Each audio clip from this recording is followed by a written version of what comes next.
Boa noite.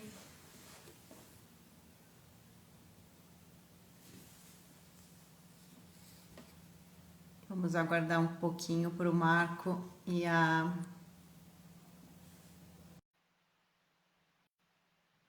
Hoje a gente tem uma convidada especial lá de Portugal para fazer esse movimento com nós. Oi, Marco, tudo bem? Oi, boa noite, tudo bem? Boa noite, seja bem-vindo. Obrigado. Vamos aguardar mais um minutinho para a Helena chegar.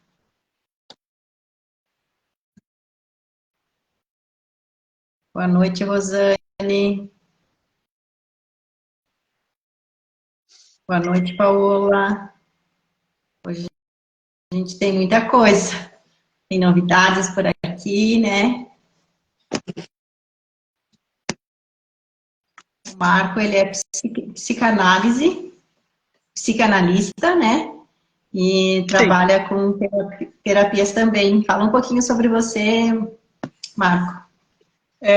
eu estou fazendo pesquisa na área de doutorado, estou fazendo especialização em suicidologia e a gente tem um grupo onde a gente trabalha com o projeto AMO na área da questão do suicídio dos policiais militares, né?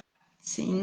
Então a gente tem esse viés aí para aliviar um pouco o sofrimento, né, que tem aumentado muito. Não sei se tu chegaste a ver, desde 1980 até hoje, a nível mundial, aumentou 65% o número de suicídios, né, a nível mundial. Sim, eu vi que tem, nossa, é muita gente, né? É muita gente que que está se suicidando no mundo todo, né? Não É são no mundo poucos. todo.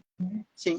Eu tenho anotado, é muito assim, e inclusive tem uma pesquisa que fala que 72%, não, 78% dos homens se suicidam e só 22% das mulheres, né? É. Isso O corresponde a isso suicídio, mesmo? o suicídio em relação ao homem, ele é maior do que em relação às mulheres, né? As mulheres se matam menos, os homens se matam mais. E a cada 40 segundos tem um suicídio no mundo, né? Cada 40 segundos.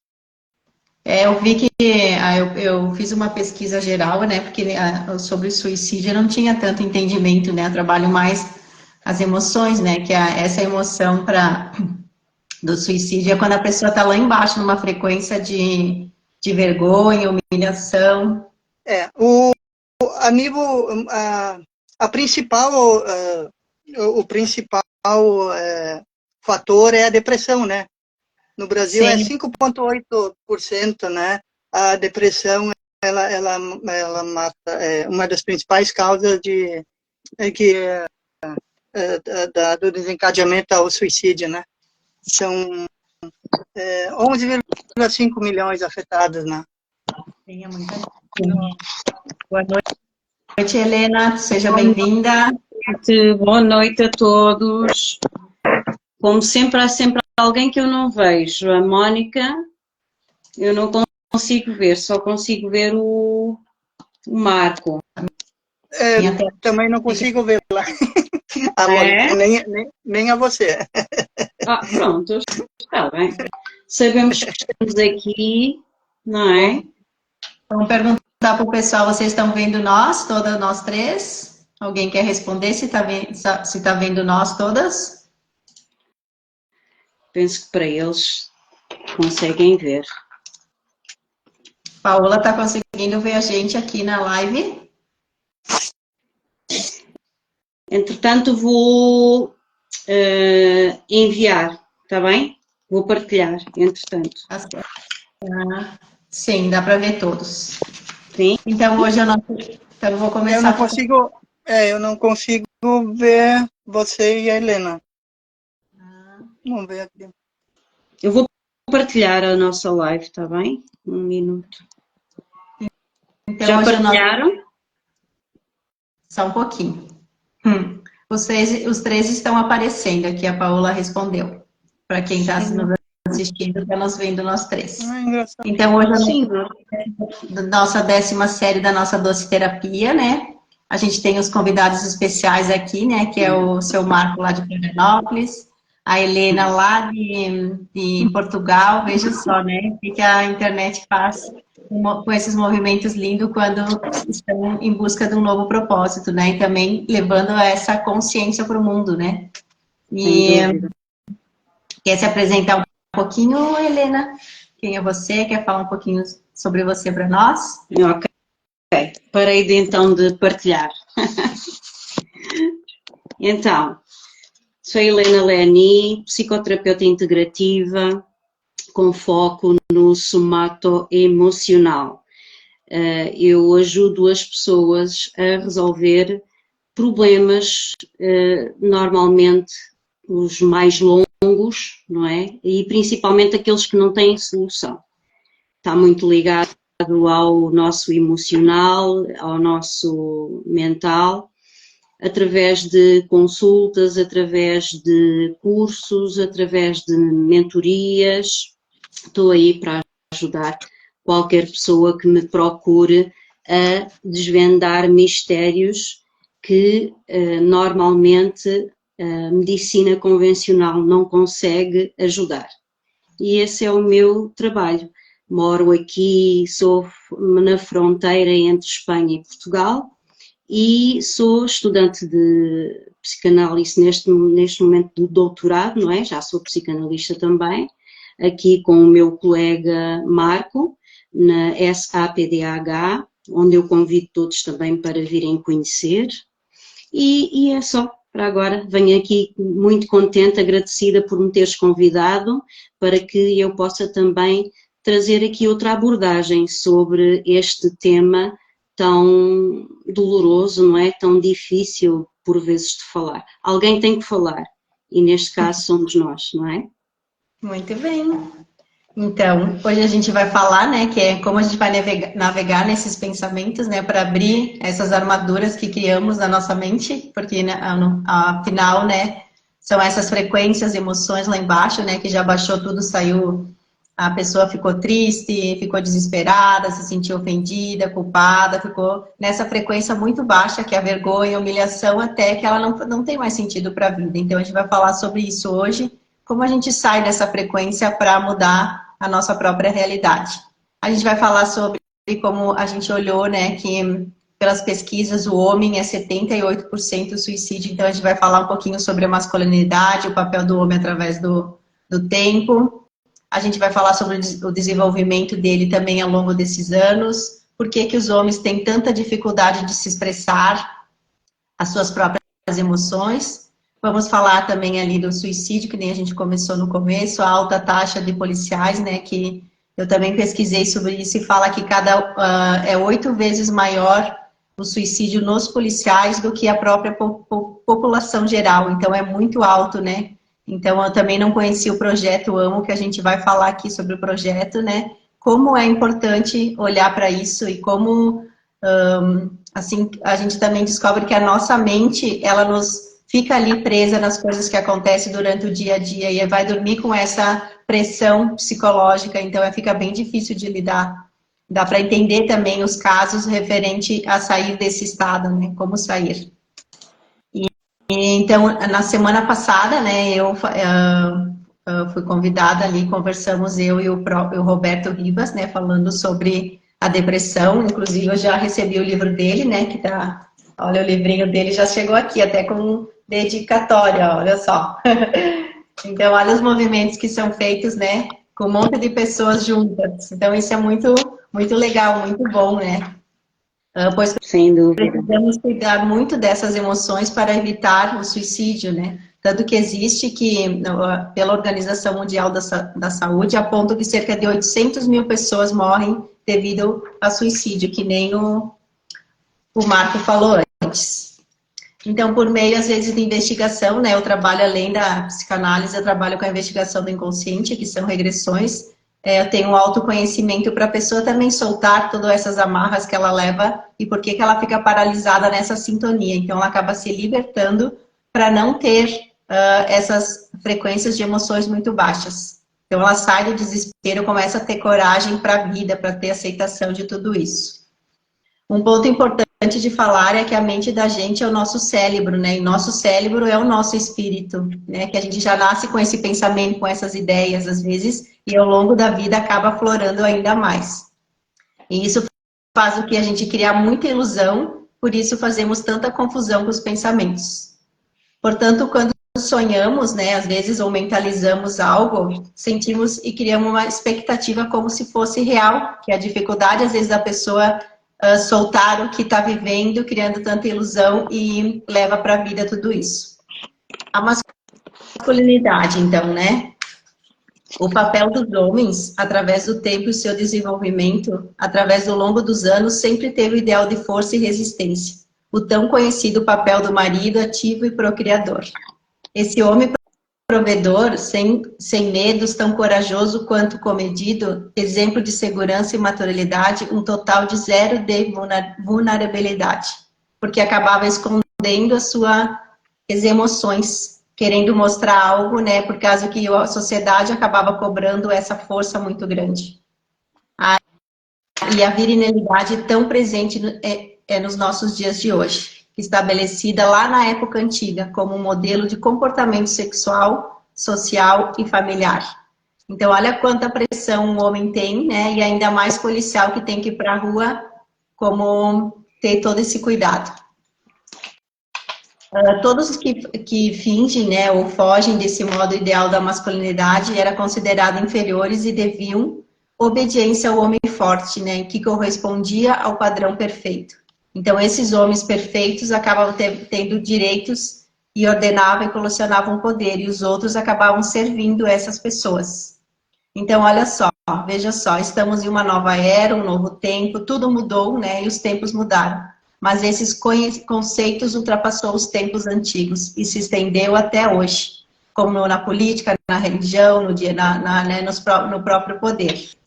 Com as proibições e ideias antiquadas de que o homem era o que tinha que ser, acabou se transformando em pessoas incapazes de lidar com suas próprias emoções, de medo, de culpa, de humilhação, entre outras emoções destrutivas.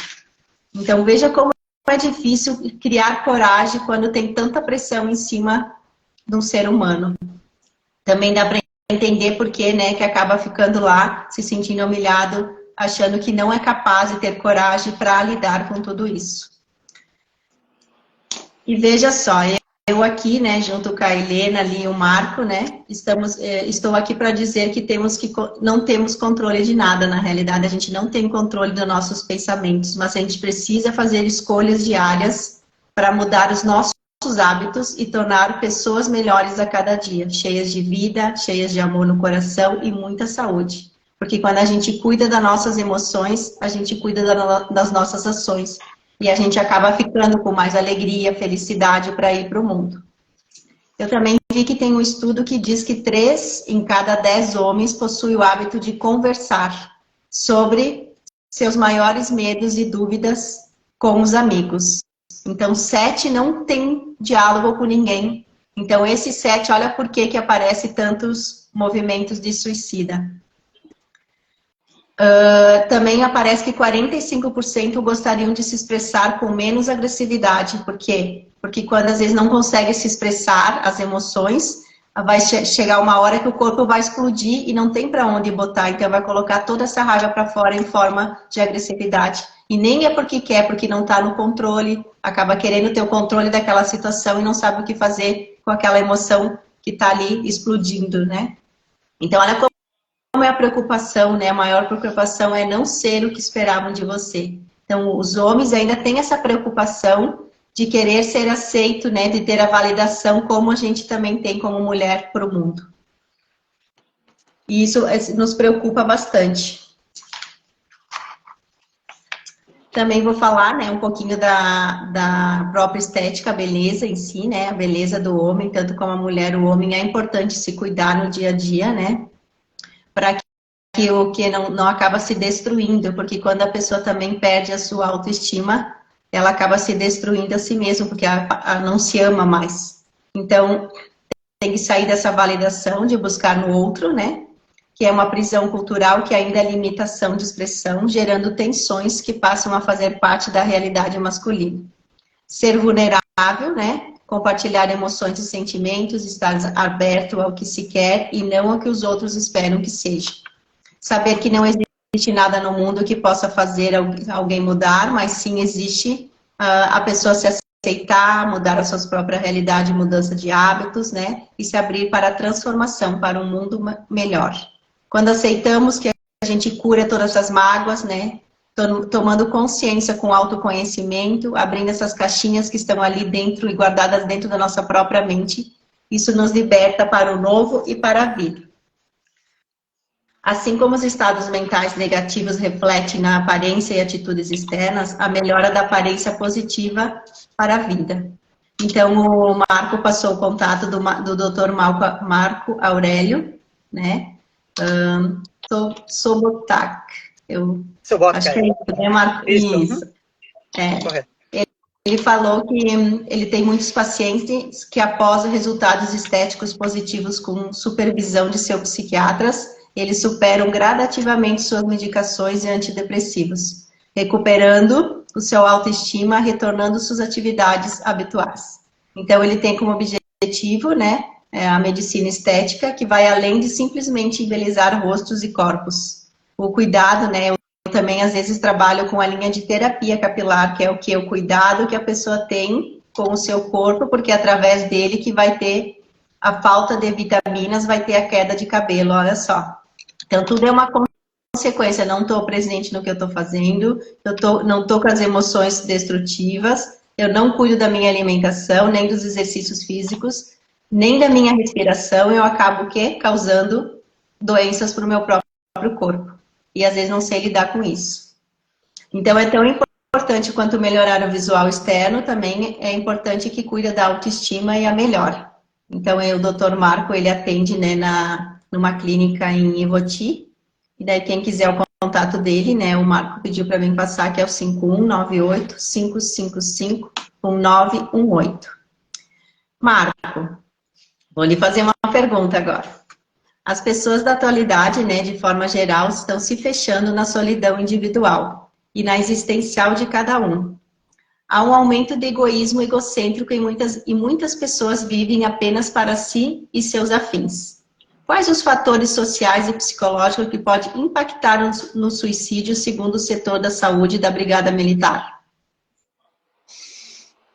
Bom, então, um pouquinho antes eu queria falar que o suicídio ele é a quarta causa de morte mais frequente no mundo, né? Ele é muito complexo, influenciado por diversos fatores psicológicos, biológicos, sociais e culturais. No Ocidente, o suicídio ele é erroneamente visto como um tabu, né?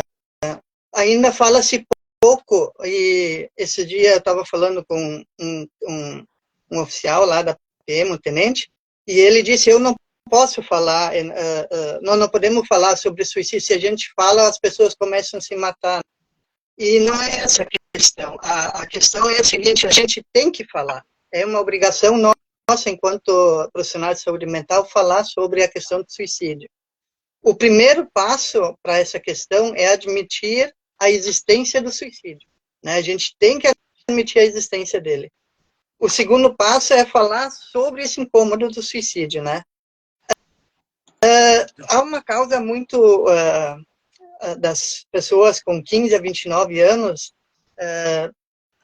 uma tendência muito grande a cometerem suicídio, né? A segunda causa de suicídio são por pessoas com essas idades. 79% de suicídios ocorrem em países de baixa renda e média renda, né? Um dado importante aqui que eu acho, Mônica, apenas 80 dos 183 estados membros da Organização Mundial da Saúde possuem dados vitais de registro de boa qualidade. Sem os devidos dados, fica difícil fazer estratégias mais eficazes de prevenção ao suicídio. E outra questão, conforme o relatório lançado pela Organização Pan-Americana da Saúde, mortes no trânsito e suicídio são evitáveis com programas de prevenção ao suicídio, né? E outra questão muito interessante é que nem sempre o suicídio é aquele que se envolve numa patologia ou numa doença mental ou num transtorno psicológico, né? Porque as causas, elas são diversas.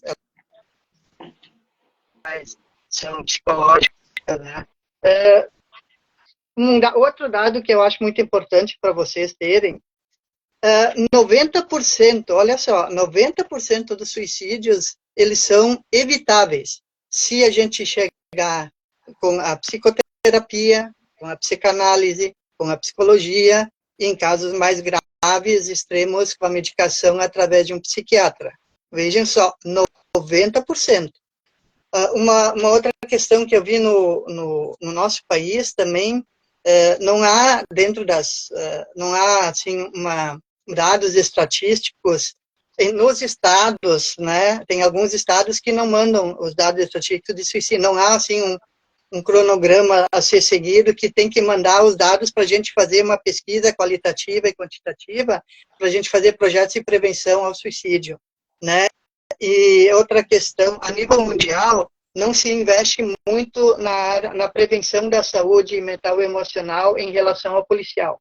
Isso é uma questão que eu vi geral, né?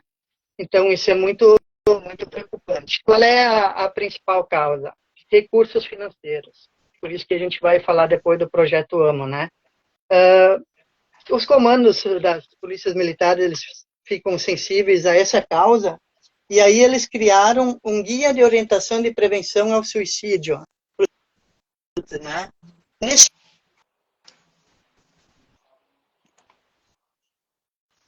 Está travando um pouquinho. Trava um pouco. Os fatores psicológicos seriam comportamento retraído, inabilidade para se relacionar com a família e amigos, sentimento de solidão, impotência, desesperança, impulsividade, agressividade, humor instável, história de abuso físico ou sexual na infância, pouca resiliência, menção repetida de morte ao suicídio. E os fatores sociais são muito importantes também, eles divulgam aqui crise financeira grave, o conflito importante com o superior hierárquico, envolvimento em ocorrência de vulto, perdas recentes e pouco suporte familiar. Então, essa, por enquanto, é a contribuição que eu tenho para dar, referente aos fatores sociais e psicológicos que podem impactar o suicídio, segundo o Departamento de Saúde da Brigada Militar. Com a palavra, Helena. Helena, vamos fazer uma pergunta para Helena. Helena, qual a tendência do suicídio hereditário? Como é que funciona essa parte da... É assim, pelo ponto de vista da medicina convencional, ele não é hereditário, ok? A medicina convencional, a resposta é que é um comportamento, ok? É um comportamento social aprendido, tá bom? Portanto, aquilo que eu trago aqui é um ponto de vista pela medicina integrativa, tá bem? Existem comportamentos que levam as pessoas a terem essa vontade de terminar com a sua própria vida. E, normalmente, esses comportamentos, eles vêm do seu transgeracional. Ou seja, nós vamos analisar para trás da sua árvore genealógica até 14 gerações atrás, onde vamos conseguir encontrar comportamentos nos avós, nos bisavós, nos tataravós, que fizeram com que se registasse no ADN dessa família um ato de suicídio, um ato suicida provocado pelas mais diversas razões. Quais são essas razões? Pode ter sido um tataravó que de alguma forma não conseguiu levar avante um relacionamento com uma jovem da aldeia, por exemplo, não é? Uma vez que ele podia ser uma pessoa com mais posses na família e então aquela paixão muito grande, ele não conseguia, não é, deixar já a sua esposa, mas tomou a decisão de que o melhor seria então não existir. Isso é um dos fatores que pode levar com que a pessoa cometa o suicídio. Estamos a falar lá atrás, ok? No tataravó, no avô. Pode ser também num momento de parto também, onde aquela criança, aquele bebé, ele é um bebé rejeitado por si só e já na altura do nascimento, do parto, ele pode vir com o cordão umbilical no pescoço, o que faz também um registro de que ele pode ter morrido com então o cordão umbilical. Sabem que antigamente não havia essa facilidade de ajudar então os bebés e as mães a ultrapassar essa situação de morrer com o cordão umbilical no pescoço. E então quer dizer que aquele bebé é um bebé rejeitado, não é por si só, e então acaba por falecer naquele momento. É algo que também acabou por registar no ADN dessa árvore genealógica, ok? Pode ser a pessoa ser de alguma forma uma baixa autoestima, de ser recusado, não é? Por algum motivo, principalmente na altura, antigamente era muito visto se a pessoa tinha posses ou se não tinha posses, não é? Aquele homem ou aquela mulher, ok? E a pessoa ter cometido o suicídio lá atrás. Todas essas identificações, elas ficam nesse ADN. E quando não é resolvido no avô, no pai ou nos netos, alguém da árvore genealógica vai ter que resolver, vai ter que passar, ou seja, vai ter que não cometer o suicídio, compreender de onde é que vem aquela vontade, aquelas vontades suicidas e acabar por parar de passar este registro de pai para filho na árvore genealógica. É uma compreensão que, graças a Deus, já está a ser olhada pela medicina clássica, que é através da técnica da psicogenealogia. Eles já começam a estudar mais sobre, então, esses registros no ADN. Tem estas situações. E depois também temos aquela situação que o Marco falou um bocadinho, que é da vergonha, não é? A vergonha do suicídio. Não sei se foi o Marco que falou, se foi a Mónica, em relação à vergonha do suicídio.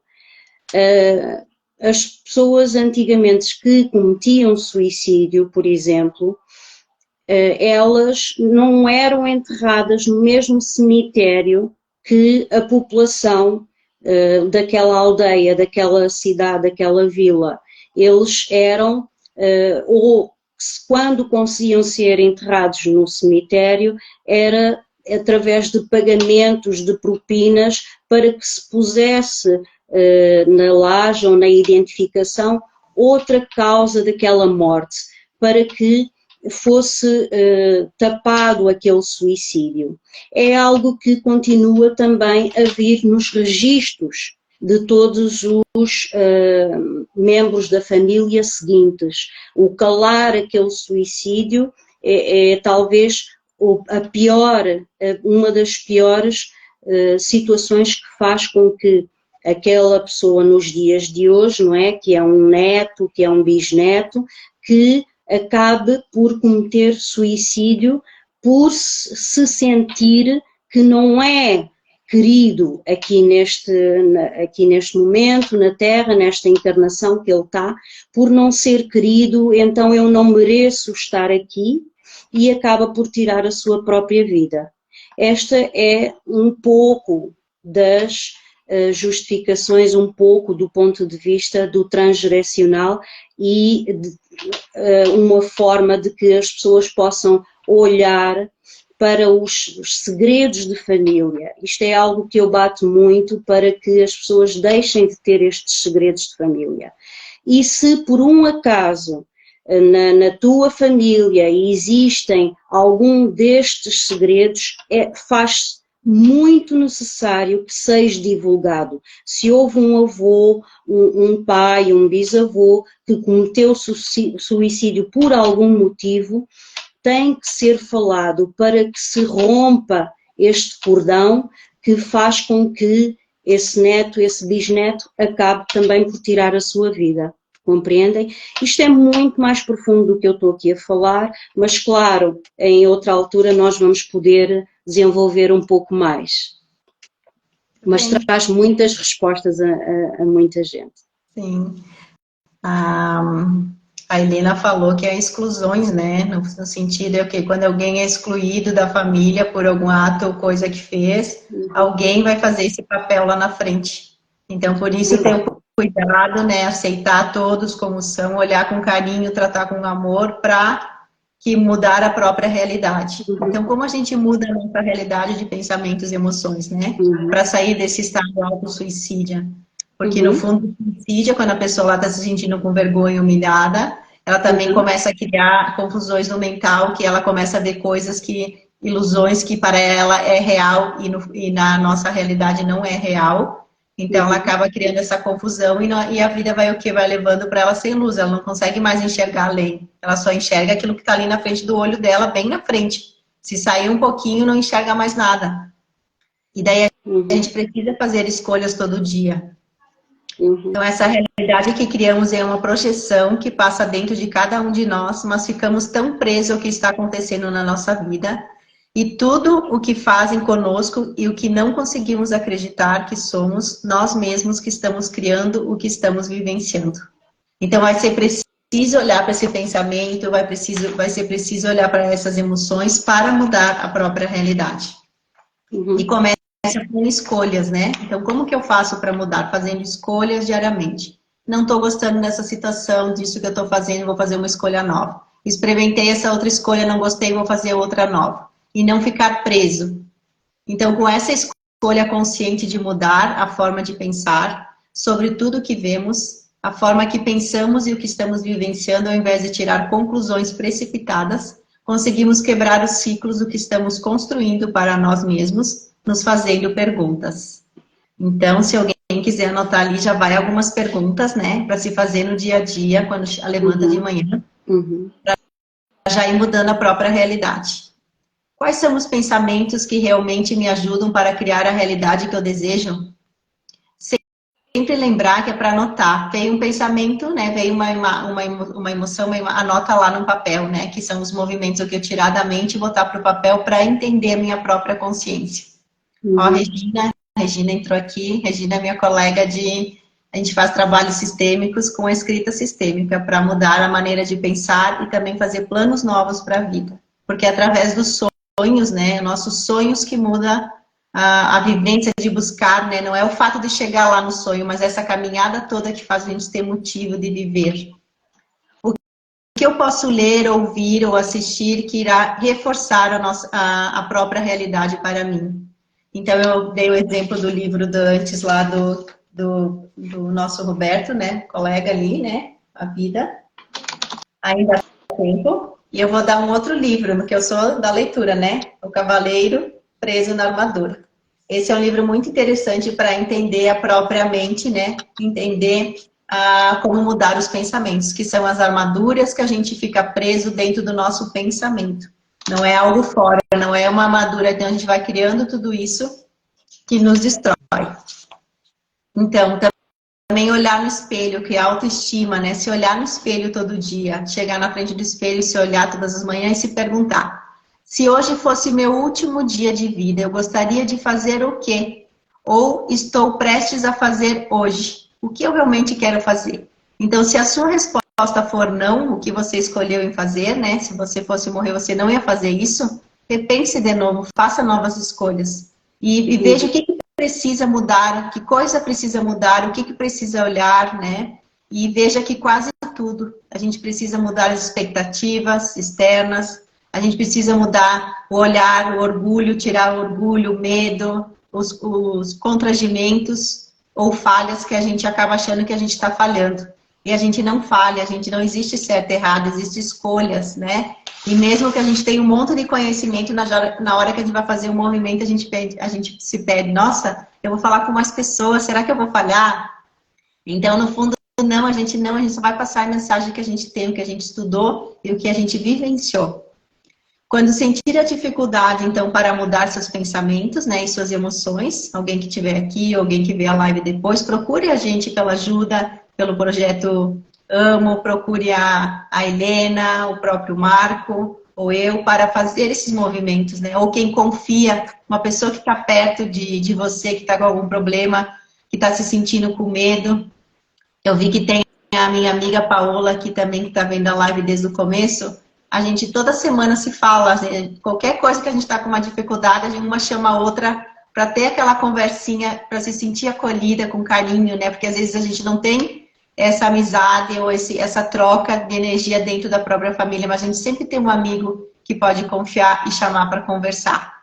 E a pessoa vai te escutar, a pessoa não vai sair correndo, ela vai pedir o que você está precisando.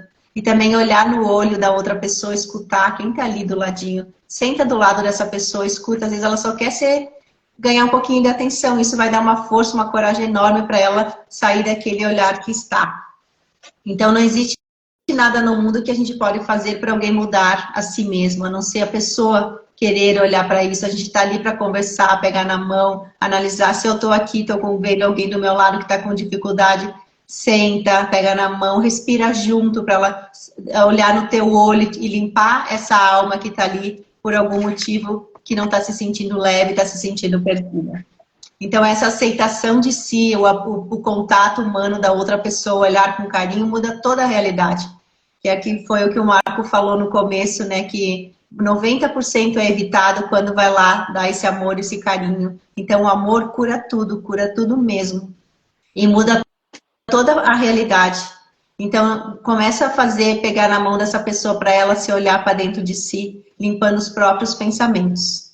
Então, quando aceitamos as nossas mágoas, curamos as nossas doenças, né? E tomamos consciência com autoconhecimento.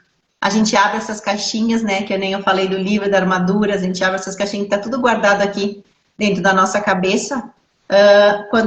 E limpando tudo isso aí que está guardado, as 7 chaves, por algum motivo. Que são como é que se diz, as teias invisíveis, né? Que a gente já nasce com elas ali e nos perturba durante a vida. Só que a gente só consegue limpando e melhorando, olhando todo dia, olhando que emoção é essa, o que eu vou fazer para curar, que livro eu vou ler, o que eu vou ouvir, com quem eu vou falar, e se fazer perguntas para sair desse estado.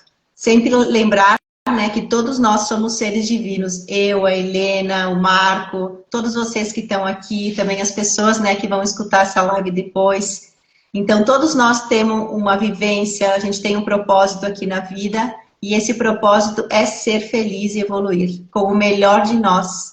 Então, como seria dar o melhor de nós em cada passo que a gente vai dar, em cada escolha que a gente vai fazer?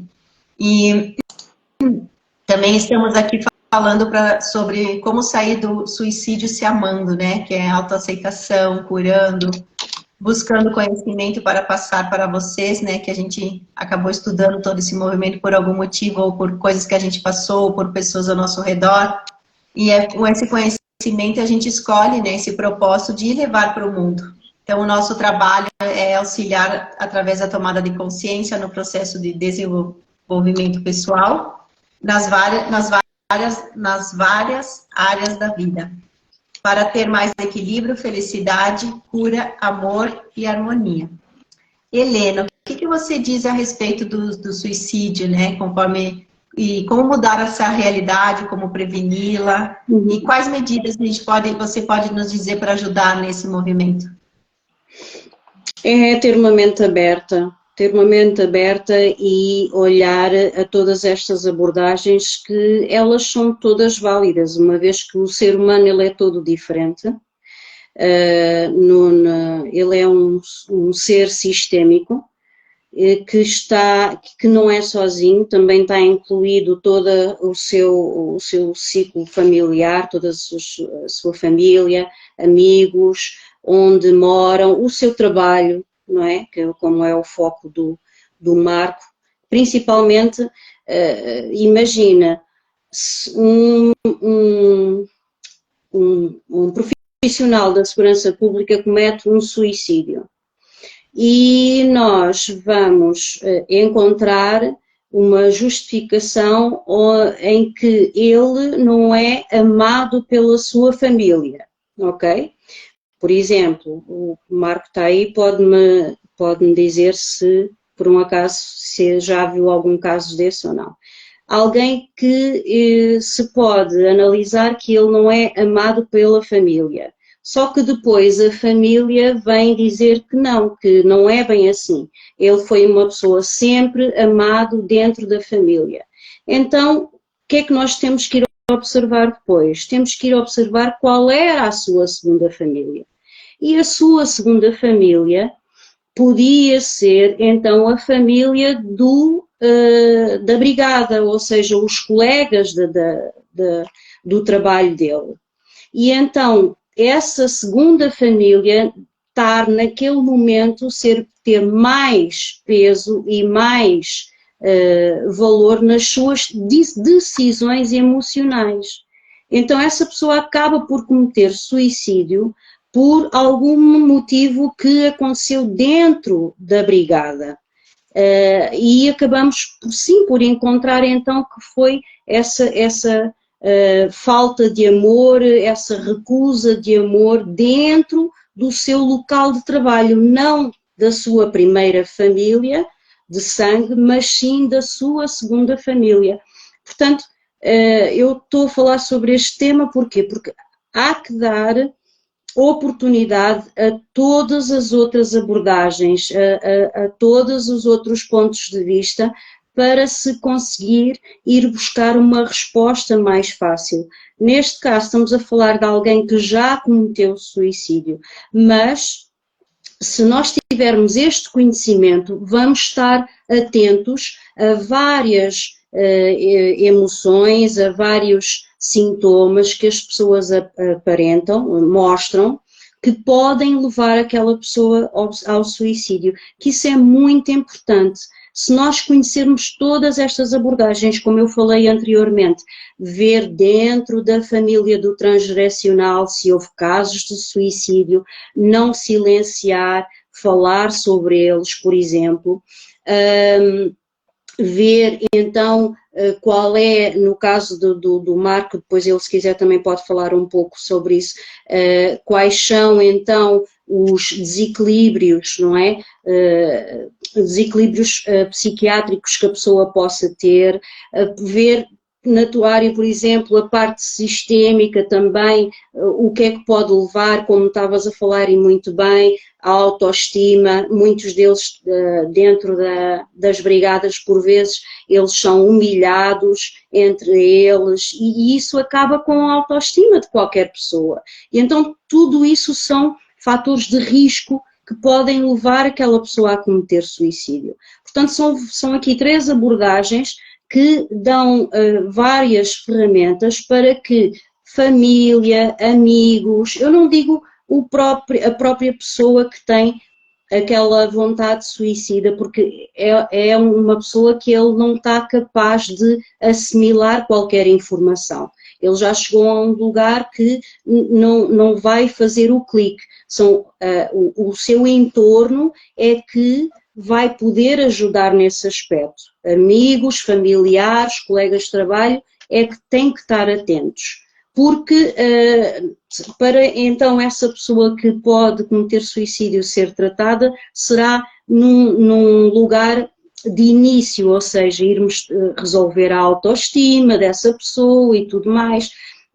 Sim, mas temos que ver que vamos tratar da autoestima, porquê? Porque ele é uma pessoa de risco que pode cometer suicídio, e o que é que nos leva a pensar isso? Só porque é um profissional da segurança pública? Não, portanto tem que haver um conjunto de fatores para que nós possamos então ajudar essas pessoas, compreendes? Vou aqui falar então outras coisas que as pessoas podem ficar em alerta se alguém no seu entorno, seu familiar ou amigo, que possa refletir alguma destas situações, que a pessoa possa dizer, atenção, temos aqui encaminhar de alguma forma, não é? Temos aqui uma pessoa que, ou aquele meu pai, aquele meu filho, ele está com um comportamento que eu ouvi falar que pode ser de risco de cometer o suicídio. Isso é muito importante. Então, quais são? É utilizar-se de afirmações que por vezes nós não damos qualquer importância, mas que sim, que leva essa pessoa que diz estas afirmações a cometer suicídio, como por exemplo, eu quero morrer, não é? As pessoas não dão importância porque dizem que a pessoa que diz eu quero morrer é porque ela realmente não quer e não vai fazer nada. Isso é pura mentira, é um puro erro. Temos que dar muita atenção às palavras que são ditas, ok? Eu quero morrer é uma delas.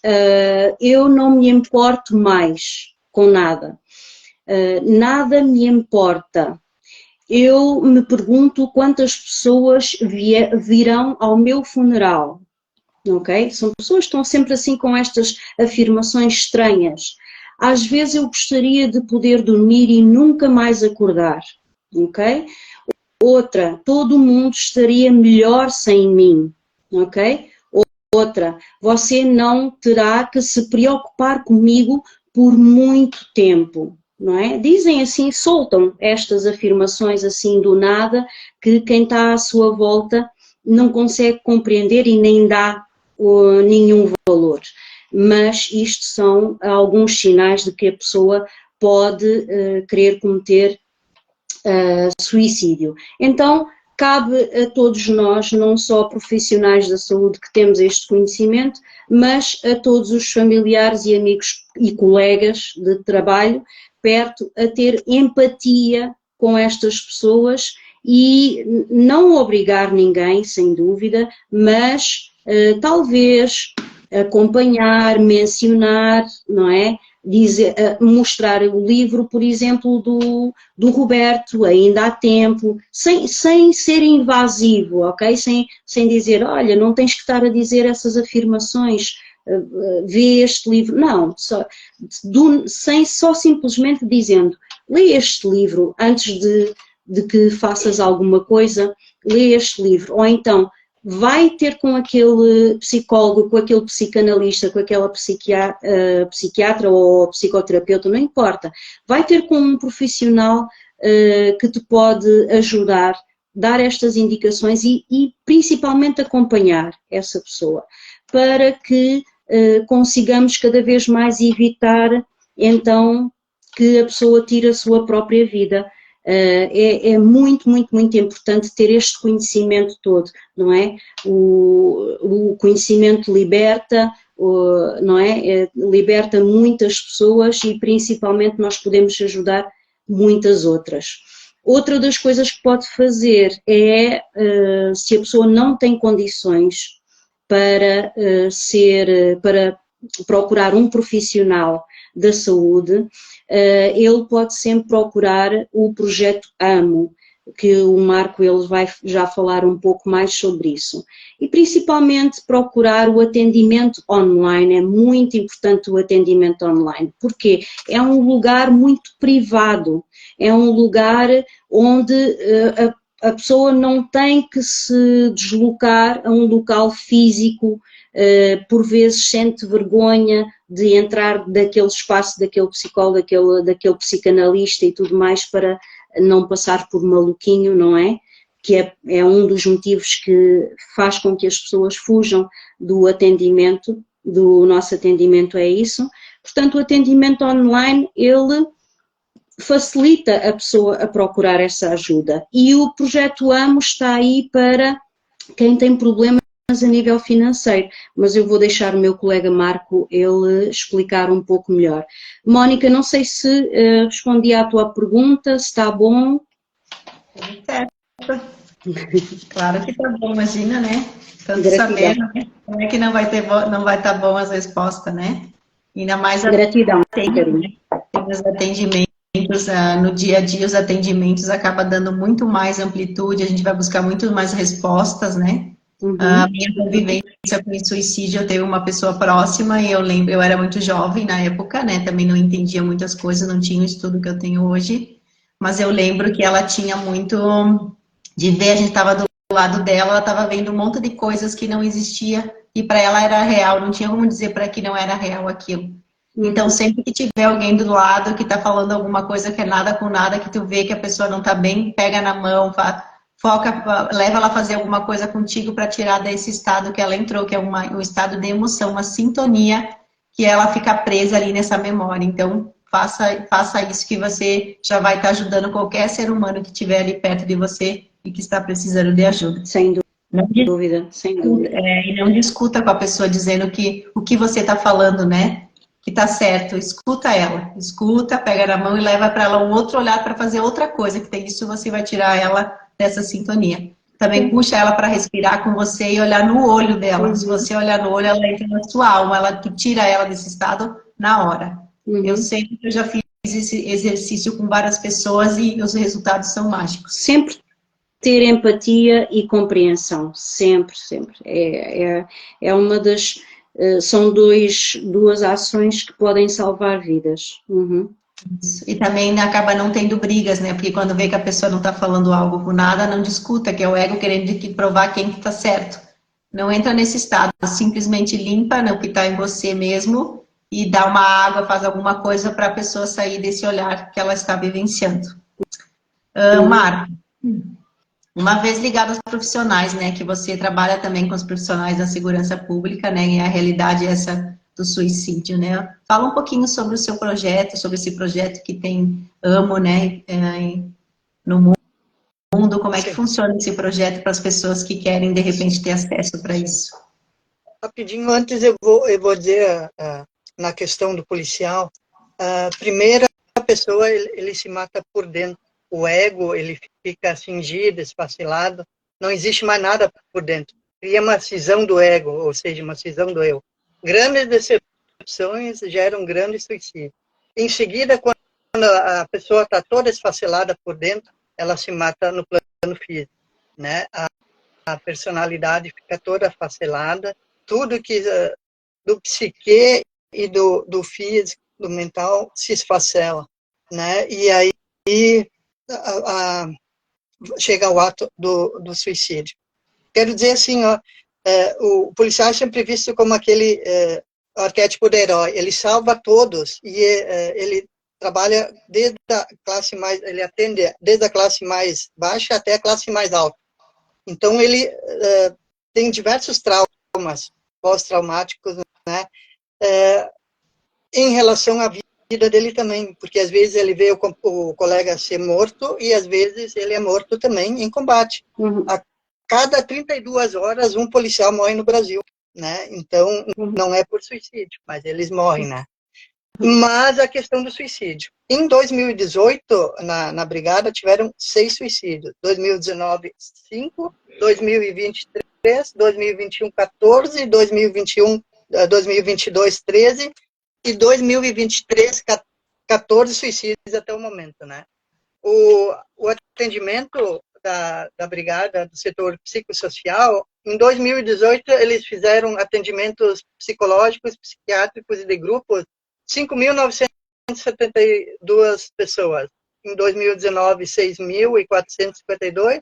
2020, 8.089. 2021, 14.897. 2022, 18.603 atendimentos. E agora, no primeiro semestre, 10.096 atendimentos pelo Hospital da Brigada nas consultas psicológicas, psiquiátricas e de grupos. E mesmo assim, os suicídios ainda eles estão numa constante. Em relação a isso, foi criado pelo Dr. Emerson e pela doutora Jéssica Crispim e pelo Dr. Rogério o projeto AMO, para promover atendimento terapêutico gratuito através de parceria feita com os setores públicos e privados da sociedade, levando assim a saúde mental e bem-estar para as pessoas participarem de seus familiares e para toda a sociedade. Eles geram benefícios pessoais, ressignificação de traumas e superação de desafios emocionais, aumento da autoestima e do bem-estar. Benefícios para as famílias, melhora a comunicação no relacionamento familiar, fortalecimento dos vínculos afetivos e apoio emocional aos desafios familiares, promoção de ambiente familiar saudável e harmonioso.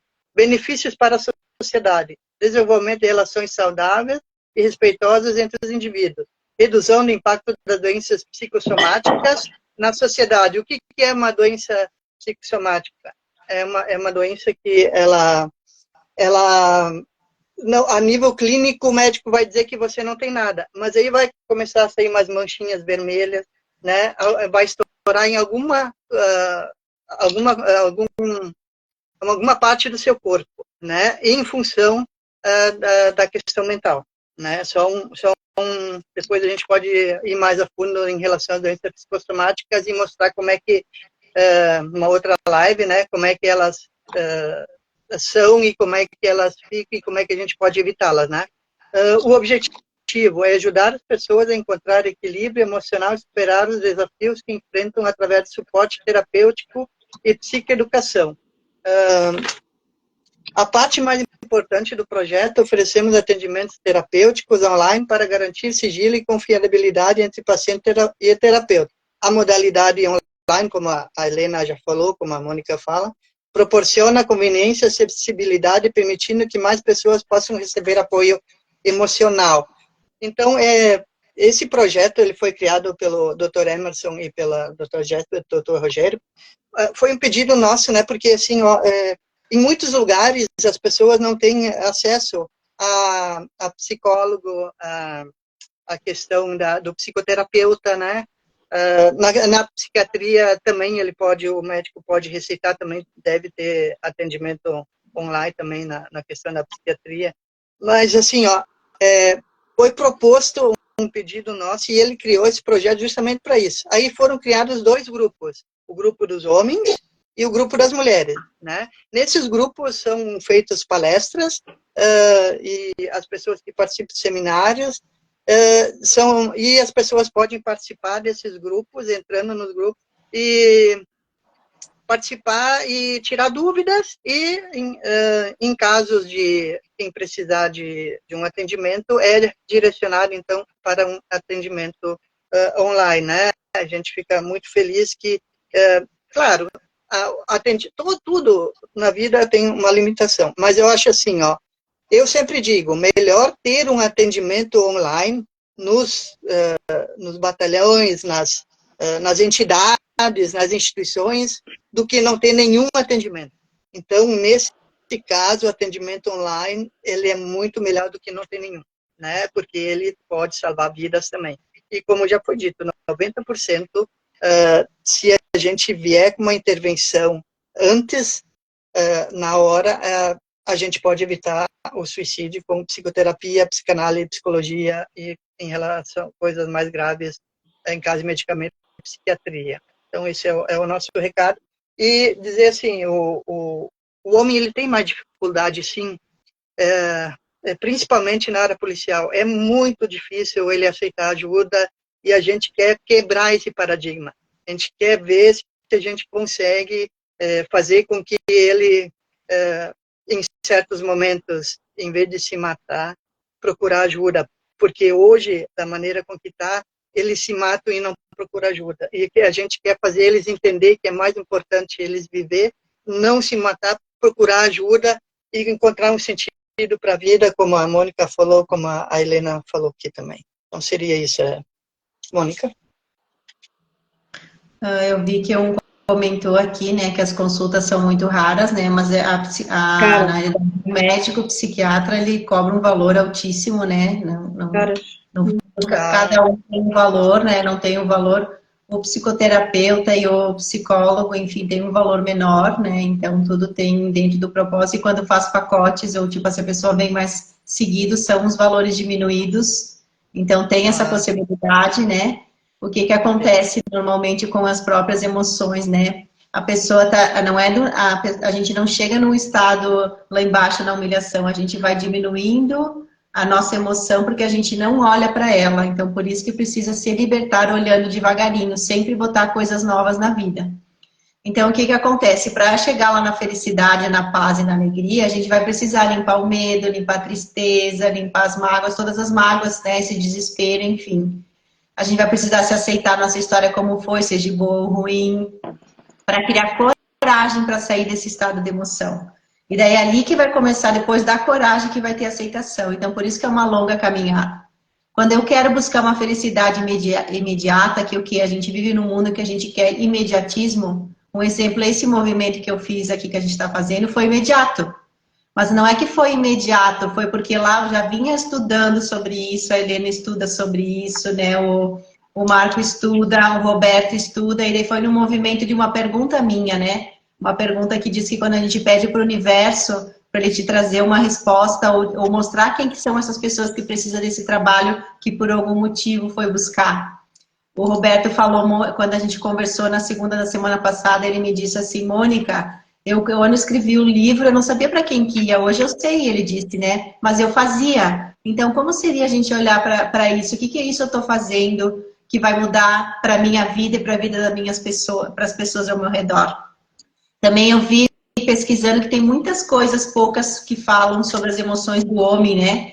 Que trabalham um monte a mulher, trabalham a criança, daí trazem a criança para ser trabalhado, mas precisa trabalhar o casal, o pai e a mãe dessa criança. Só que tem um olhar maior para a mãe, um olhar menor para o pai. Então também veio nos movimentos sistêmicos, né? Também na parte da constelação familiar fala que o homem é em primeiro lugar na família. Só que olha quanta pressão em primeiro lugar, daí também tem toda essa pressão, daí eu conversando um pouquinho com o Roberto, ele me deu um outro olhar diferente. E eu já tinha um projeto, até imprimi aqui, né, que é o T-Power, né, que é emocional do homem, né, a saúde emocional do homem. Então eu tinha esse projeto na mão e comecei a me perguntar para quem que eu vou oferecer isso, que o homem tem tanta dificuldade de buscar uma ajuda, né, porque, e daí quando tu dá uma ação, preciso mudar os meus hábitos, ele sai correndo. Então, quanto seria olhar para isso, né? Por que o que a mulher acaba tendo mais vida, olhando para ela, tendo esse autocuidado maior, né? Porque ela tá olhando para essas emoções, né? Então, como seria ter um amigo para sentar e lá sentar com quem não quer nada? Hoje a gente só vai conversar sobre as nossas emoções. Pegar na mão e conversar para o que eu posso fazer, que habilidade, quem que tem aqui uma possibilidade diferente que pode ajudar, em vez de só ficar buscando um desejo, um vício, para buscar essa felicidade imediatismo que acaba prejudicando a sua vida e a sua saúde. Então, assim, sim, existe saltos quânticos, mas quando você está pronta para isso, você estudou, você olhou, falou lá, entendeu de novo, e está fazendo todos esses movimentos. Então, a gente, olhando para tudo isso, olha quanto movimentou fazendo esse olhar para isso. Foi contatada até uma pessoa, né, que é a Helena lá de Portugal, eu aqui em São Marcos, né, perto de Caxias do Sul, o Marco ali de Florianópolis, com um movimento para a cura, por um olhar de olhar para si. Então, quanta bênção a gente pode ter e ajudar pessoas e a gente acaba se ajudando a si mesmo. Então, como seria sair do desejo lá, não estou bem, vou lá buscar um vício, vou fumar, vou usar uma droga, vou buscar tomar um remédio demais porque eu não sei lidar com o meu pensamento, vou tomar remédio porque eu não consigo dormir, em vez de olhar para a sua emoção. Então, quando a gente entende que o nosso remédio é o quê? Mudar o pensamento, o nosso remédio é cuidar da nossa alimentação, o nosso remédio é cuidar da nossa autoestima, é cuidar da respiração, porque só a respiração muda o nosso pensamento. É a única coisa que pode controlar nosso pensamento é respirar direito, que é meditação, né? Porque tu vê que as coisas vão tudo se unindo uma coisa na outra. Então, não sei se a Helena quer falar mais alguma coisa. Sim, é só para finalizar, quero fazer um alerta, chamar, puxar da empatia dos colegas, os colegas profissionais da mente, da alma, não é? Que são considerados os profissionais da alma, para que eles tenham empatia para com estas pessoas. Isto que a colega aqui, a psicanalista, falou, é a nossa colega, ela tem muita razão, estarem a cobrar estes valores, está muito certo, está muito justo esses valores, sim senhora, mas não no caso de alguém que está num patamar, num abismo, que só lhe falta talvez esta psiquiatra dizer, olha, são R$600 e essa pessoa acaba por se atirar do abismo porque talvez fique mais barato do que pagar a consulta, não é? Por exemplo, há que ter esta empatia de ver, primeiramente saber em que ponto é que está aquela pessoa, dar um atendimento, ver qual é a situação da pessoa, antes de falar, seja qual valor for.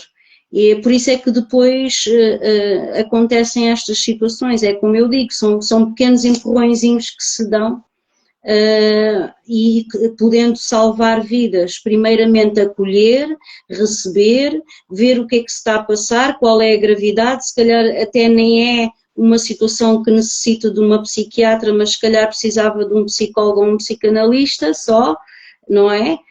Analisar isso primeiro e não ir com aquela com aquela vontade, não é, de ir ao pote para ir ali ao bolso da pessoa. A pessoa está fragilizada e até pode haver quem pague, não é, esses R$600, porque a pessoa está fragilizada e quer muito uma ajuda e até paga, mas para outras pode ser o empurrãozinho para se atirar do abismo. E então temos que nos tornar um pouco mais sensíveis com essas situações. Primeiramente acolher, ter essa empatia, ver o que é que se está a passar e depois então falar de processos e valores e tudo mais, se houver condições para isso, não é? Ou encaminhar para outros colegas, para um psicanalista, por exemplo, que até pode ser situação que um psicanalista possa então resolver. Ter essa empatia, quero apelar para a empatia dos colegas para terem este ato de acolher antes de olharem para os seus bolsos.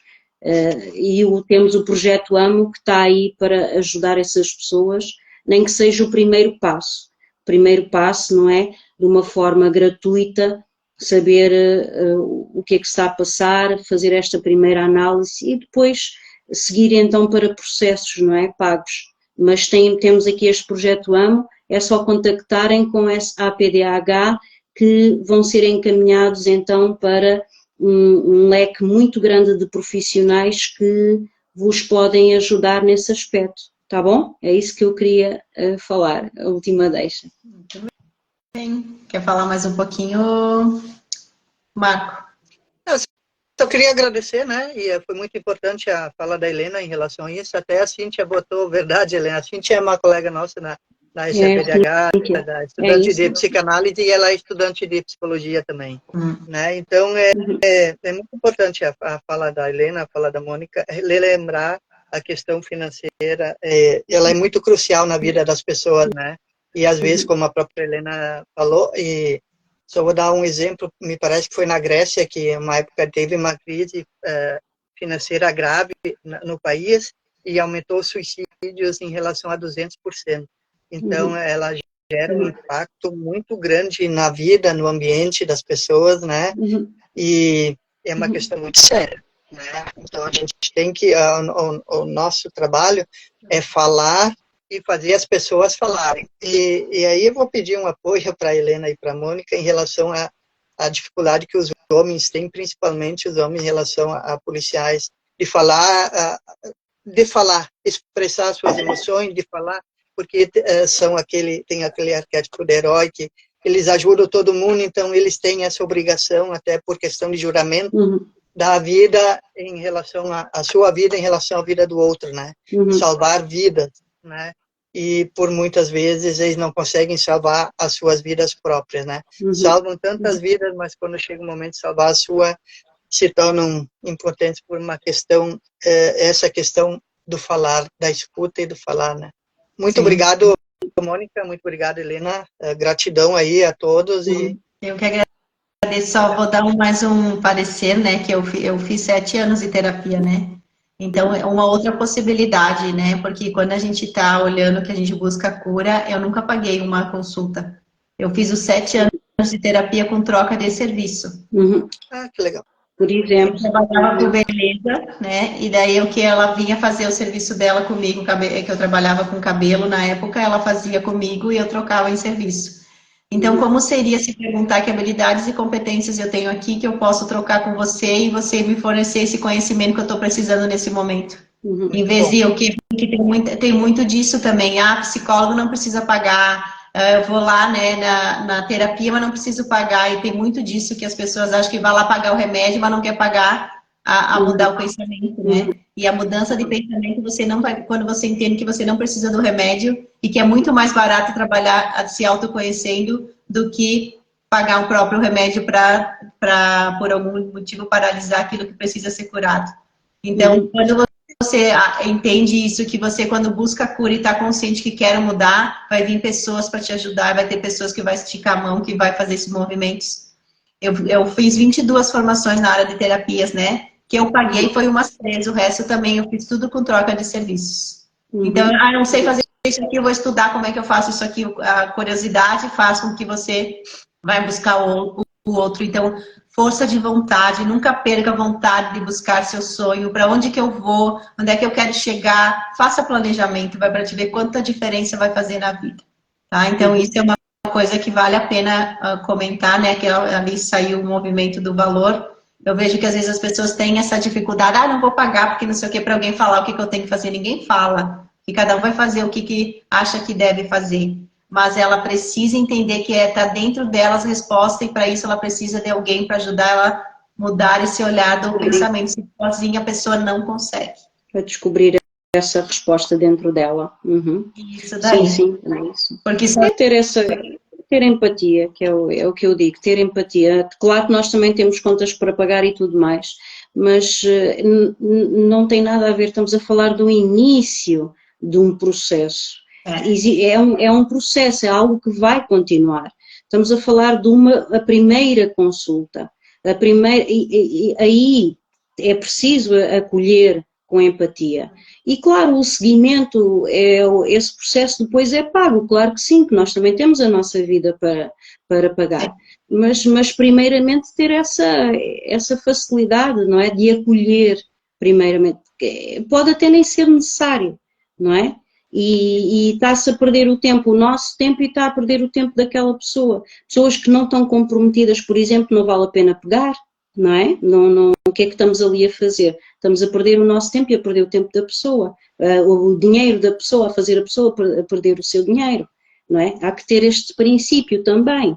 Eu sou muito nesse aspecto, pessoas que não estão comprometidas, não vale a pena seguir com processos. Para quê? Para receberes o dinheiro mensalmente daquela pessoa, ela não estando comprometida, ela não vai conseguir atingir os seus objetivos. Só tu vais ganhar o dinheiro e não é um dinheiro justo. Há que ter esse cuidado também, ok? Para mim, no meu ponto de vista, ok? Não, sim, isso é claro, né? O valor tem que ser um valor justo para todos, mas como seria também ter essa habilidade de ir lá e dizer, estou precisando de ajuda, o que eu posso fazer aqui? Que essa troca vai ser justa para os dois, né? E os dois saem ganhando, né? O meu ponto de vista era esse, muito bom. Referente também. Que sim, é possível e sempre vai ter pessoas que vai contribuir com a nossa vida, porque quantas pessoas esticam a mão para as outras pessoas, né? É muita gente, a gente se movimenta para mandar, às vezes, comida para um outro lado do país, mas como seria se movimentar para mudar o pensamento e escutar a pessoa que está ali do lado, olhar no olho sem fazer essa correria o tempo todo, sem ter esse diálogo, né? No seu dia a dia com as pessoas próximas. Sem dúvida, haver sempre uma troca, isso é muito, muito importante mesmo, uma moeda de troca. No fundo, a gente está fazendo uma troca aqui, né? Um exemplo, a gente está fazendo um movimento, cada um tem um conhecimento, está unindo para um propósito. Então, a gente está tirando nosso tempo nesse movimento e a gente não tá, no fundo, não está ganhando para fazer esse movimento e mostrar um dom, indicar um livro, fazer um movimento que a pessoa, uma vez uma indicação, muda toda a vida dela. Mas com isso, a gente ganha de outras formas. Então, é esse olhar que eu sempre... o meu olhar é desse jeito, né? Enfim, né?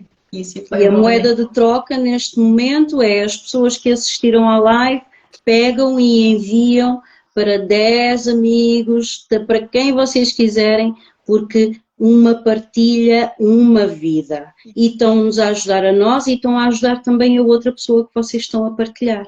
É muito importante, não é? Essa moeda de troca. É isso daí. Então, como seria, né, que nem vir com a gente, né, vir com nós, né, com esses projetos, em que se empoderar, né, se empoderar a si, fazendo perguntas, né, também porque existe, que nem eu falei, se uma resposta alguém vai nos dar, pode falar, Marco. Também a SAPDH está disponibilizando um curso de terapia de família para quem quiser fazer também, né? Sim. Então, tem os contatos, quem tiver interesse em fazer. Sem dúvida, também é muito bom. Também pode ajudar e muito. É mais um conhecimento para adquirir, para ajudar casais, né? Nos seus relacionamentos, né? A ter empatia, principalmente a ter empatia, porque é o que mais falta nos dias de hoje, não é? É todos a maltratarem uns aos outros e a empatia é quase nenhuma. E então esse curso é uma das coisas que vai ajudar também muito as pessoas a conseguirem ter mais empatia. E assim ficam mais sensibilizadas, conseguem ver o que é que se está a passar ao seu redor, não é? Se uma pessoa está muito no seu ego, não tem empatia pelo outro, não vai poder fazer nada, não vai poder, é que não ajuda o outro nem se ajuda a si própria. Não se ajuda a si própria, não é? É verdade. Tá bom. Eu agradeço pelo convite, minha querida. E vamos para uma próxima. Com certeza, né? Quem quer convidar a gente para dar palestra também, né? Quem convidar a Helena, né? Convidar o Marco ou eu, né? Para dar palestra, fazer esses movimentos. A gente está pronto para isso, tem conhecimento.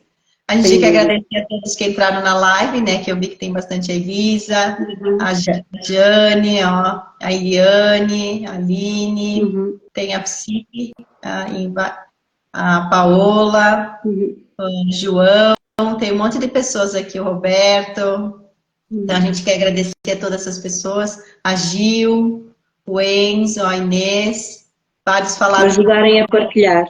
Então, como seria a gente, né, se contatar, né, ou se alguém quer gostou do nosso falar, a nossa expressão aqui, o nosso conhecimento, quiser nos chamar para fazer atendimentos, enfim, conhecer mais os nossos projetos, pode chamar para conversar.